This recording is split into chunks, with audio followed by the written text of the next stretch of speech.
రేపు అనగా 18 మార్చ్ పొద్దున 9 గంటల నుండి విజయ సంకల్ప సభ కార్యక్రమం జగిత్యాల్లోని గీతా విద్యాలయం గ్రౌండ్లో జరుగుతూ ఉంది.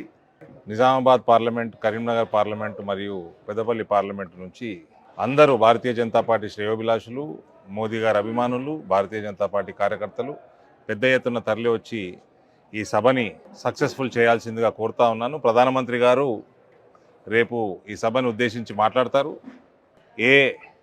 రానున్న ఎన్నికల దృష్ట్యా ప్రధాని గారి ఉపన్యాసం విందాము. ఆయన మనకిచ్చే మెసేజ్ని ప్రజల వద్దకి తీసుకెళ్లాల్సిందిగా కోరుకుంటూ మరోసారి ఈ సభని విజయవంతం చేయాల్సిందిగా ప్రతి ఒక్క భారతీయ జనతా పార్టీ శ్రేణికి మరియు మోదీ అభిమానికి రిక్వెస్ట్ చేస్తా ఉన్నాను.